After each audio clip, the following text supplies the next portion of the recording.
So more people from the fallout with, in the LA City Council, Nury Martinez and the other cohorts that was caught on audio tape. She mentioned in those tapes, she was mentioning the indigenous people that come from Mexico that live in Oaxaca, in that particular area of Mexico. She called them the short, dark ones, on top of what he was saying about black people. Now, this is about studying the black and brown coalition and why there was no such thing as a coalition, because even in their own communities, they have all kind of discrimination, even against their own people. But let's go ahead and just check out this clip.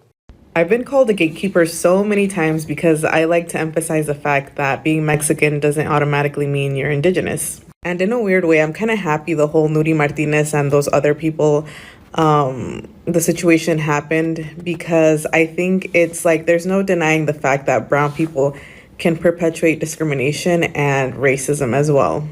You don't know how many times I've read, oh, but my grandpa was so dark, my tia was so dark, and it's like, so what? You can literally look like me, and that doesn't mean we're going to be treated the same in Mexico because I'm indigenous and you're not. And then it's always, oh, but that happened so long ago. Like, no, like this is literally your parents calling us indios, your grandparents calling us indios. Like, you probably used it at some point too. That's why when people are like, oh, like this is a Latino-owned business, or oh yeah, that actress is Latino, whatever, or Mexican. It's always like people expect me to be happy, but it's kind of like, so what? Oh yeah, and I don't want to hear it from that. Yo crecí en México y nunca me pasó eso. Obviously, it didn't happen to you because you're not indigenous. I grew up in Oaxaca y sí me pasó a mí, so yeah. So when you look at Latin America, it's broken down into many different things. You have the indigenous people, kind of like, this, woman here. You have Afro-Latinos, of course, that's been there. They were brought there, during the slavery times, of course. That's how, they was brought. Then you have the mestizos, who is, part, indigenous, part white, and the phenotype of more white is more celebrated in Mexico than the more indigenous or Afro-Latino phenotype. All the actors and actresses, the ones that get the top roles are the ones that look white. The people who run the government, they look more white. They don't look indigenous or Afro-Latino whatsoever. If they have indigenous people in the movies and films, they're playing, domestic servants, maids, no different than kind of how black people would play, movies like Gone with the Wind and, things like that, what our people dealt with and suffered as well. So since you have a Oaxacan woman here talking about how her and her people are treated in Mexico, and we all know the Afro-Latinos in Mexico wasn't even recognized as people until 2015. They've been there for hundreds of years and just got recognized in 2015.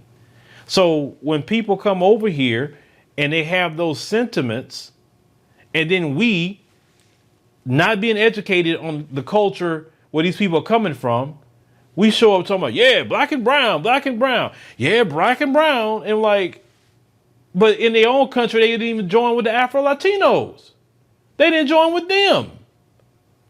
They got them living off somewhere, and they deal with poverty and different things they're dealing with. They're not letting the Afro-Latinos in the government like that. So then we gonna show up and we talking about a black and brown coalition? No. When they come over here, they're not thinking about no black and brown coalition at all. They're thinking about, how can I get a job? How can I get money? How can I send it back to my family? That's what they're thinking about.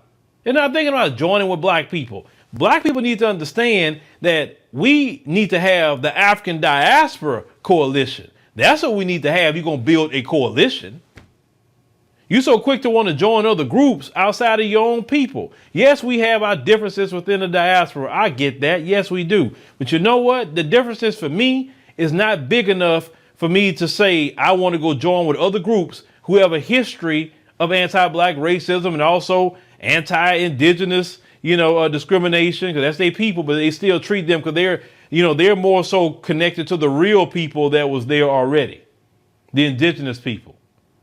You have people that was mixed with that European as the ones that's having all the racism that's in Latin America. Now, she's talking about, of course, Mexico, but I've talked to other people and they say that same sentiment is all over. You go down to countries like Brazil, a lot of black people in Brazil. More black people brought to Brazil than they were brought to the United States of America. And yet black people don't run anything. Colombia just got their first, a black vice president. Out of all these years, black folks been in Colombia forever. So we need to learn and understand why there's no black and brown coalition, because in the culture, there's no Afro-Latino coalition with either. There's no Oaxacan coalition either. Now, what I would say in Mexico, the Oaxacans and the Afro-Latinos need to link up. If they're going to link up on something, at least in that country, that's what they should do, and link up and make sure to do what you got to do to protect each other and be against, the mestizo, who has these anti-black sentiments. I'm not saying all, but notice you said that it's somebody in their family that think like Nury Martinez. So it runs deep, folks. And this is the coalition that black folks want. These Democrats. It wasn't none of you who watching that pushed that. It was these Democrats, and it's been going all the way back to Jesse Jackson, long time ago, talking about black and brown and rainbow this and no. We need to unify within our own communities. That's it. Because with the Nury Martinez and them, they was trying to figure out how to gerrymander black folks, how to, minimize black people's political, power in the city of LA, even more than what it is. That's what they were looking to do. Other people come here, try to get in when they fit in and try to get power. Black folks play too much. And you think you can just tell people about slavery all the time, and you think you could tell people about we discriminate against them, everybody gonna feel sorry. These other groups don't care about us like that. They don't have that history like that. You can tell them folks that, but you can't tell these other ones that's coming across that border that, because they don't have that history here, so they don't feel sorry for us like that. That's just bottom line, and it is what it is. But y'all let me know in the comments y'all think about, this Oaxacan woman and what she has to say here. But it's just us learning, about what happens in Mexico and other countries. We have to learn. That's why it's so asinine at this point to talk about a black and brown coalition. There's no coalition.